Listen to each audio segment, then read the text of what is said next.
آج میں آپ کو پیغمبروں کے معجزات کے حوالے سے بتاؤں گی۔ حضرت ابراہیم علیہ السلام کا معجزہ یہ ہے کہ جب انہوں نے اپنی قوم کو بتوں کی پرستش کرنے سے روکا تھا تو اس وقت کے ظالم بادشاہ نمرود نے انہیں آگ میں پھینکوا دیا تھا، لیکن اللہ تعالیٰ کے حکم سے وہ آگ ٹھنڈی ہو گئی تھی اور حضرت ابراہیم علیہ السلام کو کوئی بھی نقصان نہیں پہنچا سکی تھی۔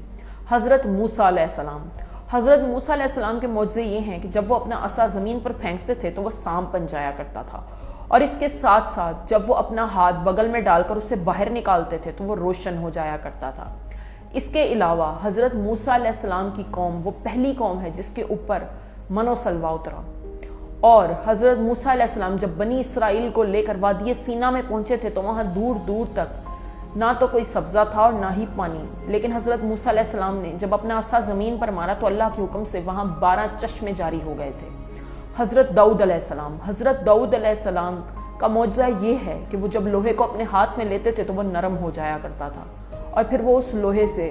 زرہیں اور زنجیریں بنایا کرتے تھے۔ حضرت سلیمان علیہ السلام اللہ تعالیٰ کے ایک ایسے پیغمبر تھے جنہیں اللہ تعالیٰ نے ایک بہت ہی بڑی سلطنت عطا کی تھی، اور وہ انسانوں کے ساتھ ساتھ چرند پرند اور جنوں پر بھی حکومت کیا کرتے تھے،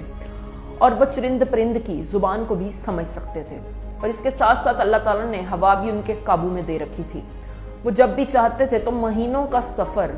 منٹوں میں طے کر لیا کرتے تھے۔ حضرت یونس علیہ السلام کا معجزہ یہ ہے کہ وہ 40 دن تک مچھلی کے پیٹ میں زندہ رہے تھے، اور اس وقت انہوں نے آیت کریمہ یعنی لا الہ الا انت سبحانک انی کنت من الظالمین کا ورد کیا تھا، جس کی بدولت وہ مچھلی کے پیٹ سے باہر آنے میں کامیاب ہو گئے تھے۔ حضرت یوسف علیہ السلام کا معجزہ یہ ہے کہ جب بھی وہ کسی کو خواب کی تعبیر بتاتے تھے تو وہ حرف بحرف پوری ہوتی تھی۔ حضرت عیسیٰ علیہ السلام کو اللہ تعالیٰ نے بہت سے معجزے عطا کیے تھے، جن میں سے پہلا معجزہ ان کی پیدائش کا ہے، کیونکہ ان کی پیدائش بغیر باپ کے معجزانہ طور پر ہوئی تھی۔ اس کے ساتھ ساتھ انہوں نے اس عمر میں کلام کیا تھا جس عمر میں بچے بولنے کے قابل نہیں ہوتے،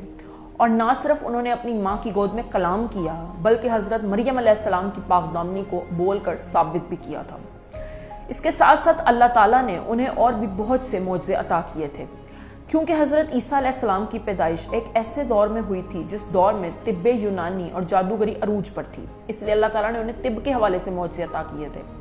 جیسے کہ ان کی دعا سے گونگے بولنے لگتے تھے اور اندھوں کو نظر آنے لگتا تھا۔ اس کے ساتھ ساتھ وہ جب دعا کیا کرتے تھے تو اللہ تعالیٰ کے حکم سے مردے زندہ ہو جایا کرتے تھے، کوڑی کے مریض مکمل طور پر صحت مند اور شفا یاب ہو جایا کرتے تھے، وہ دریاؤں اور جھیلوں کو پیدل چل کر عبور کر لیا کرتے تھے، اور اس کے علاوہ وہ 1-2 لوگوں کے کھانے سے 5-5 ہزار لوگوں کا پیٹ بھر دیا کرتے تھے۔ حضرت محمد مصطفیٰ صلی اللہ علیہ وآلہ وسلم کے بہت سے معجزات ہیں، جن میں سے پہلا معجزہ شق القمر کا ہے۔